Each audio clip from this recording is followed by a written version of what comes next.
Paper leak एक बड़ा मुद्दा है। हमें लग रहा था नई सरकार अब बनी है तो इस बार तो पेपर लीक के मुद्दे को गंभीरता से लेगी, लेकिन नहीं लिया जा रहा है। बार बार पेपर लीक की घटनाएं सामने आ रही हैं, कोई ठोस कदम नहीं उठाया। तो बार बार ये सरकार छात्रों को क्रिमिनलाइज बनाने की कोशिश करी जा रही है। तो मेरी केंद्र सरकार से मांग है इमीडिएटली होम मिनिस्ट्री को सर्कुलर निकाले और जितने भी छात्र आंदोलन कई सालों से हुए हैं और अभी भी हो रहे हैं, उन पर जो झूठे मुकदमे करे जा रहे हैं उन मुकदमे को वापस ले और एक छात्र को छात्र रहने दे, उसको क्रिमिनल ना बनाया जाए। स्कीम ने देश की आर्मी को कमजोर करने का काम करा है।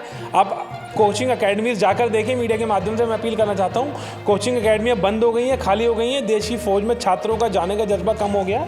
इमीडिएटली अग्निपथ स्कीम को वापस ले सरकार। एनएसयूआई 5 दिसंबर को संसद का घेराव करने जा रहा है। इस वक्त मेरे साथ ज़्यादा इस पर बातचीत करने के लिए एनएसयूआई के राष्ट्रीय अध्यक्ष वरुण चौधरी जी हैं। सर, क्या कुछ ये कार्यक्रम है, कौन कौन से ऐसे मुद्दे हैं जिनको लेकर आप संसद का? पेपर लीक एक बड़ा मुद्दा है। हमें लग रहा था नई सरकार अब बनी है तो इस बार तो पेपर लीक के मुद्दे को गंभीरता से लेगी, लेकिन नहीं लिया जा रहा है। बार बार पेपर लीक की घटनाएं सामने आ रही हैं, कोई ठोस कदम नहीं उठाया जा रहा है।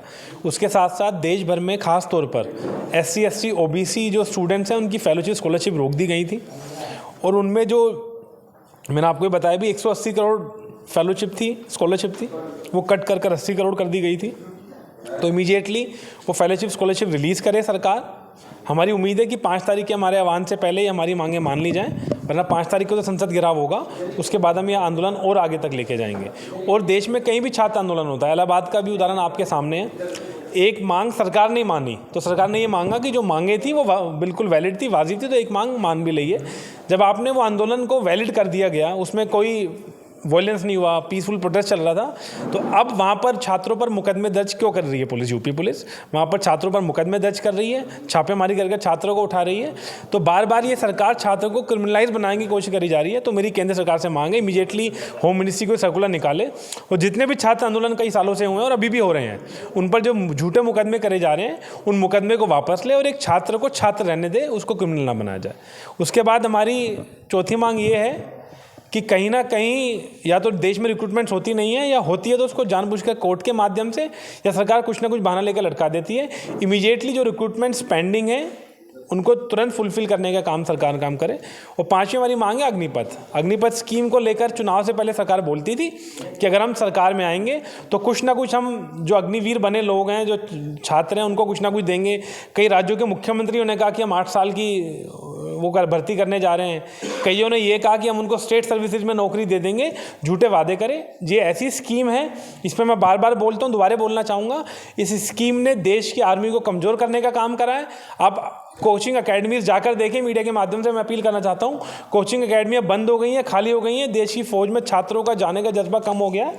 इमीडिएटली अग्निपथ स्कीम को वापस ले सरकार। एनएसयूआई स्कीम एक लाने वाला क्या मुहिम है हमारी? एक हम मुहिम भी लेके आ रहे हैं, हम बदलेंगे। वो मुहिम के माध्यम से हम कैंपस एम्बेसडर बनाएंगे। लगभग 250 यूनिवर्सिटीज़ के अंदर हम जाएंगे कि कई यूनिवर्सिटीज़ की आवाज़ हो सकता है दिल्ली तक नहीं पहुंच पाती है।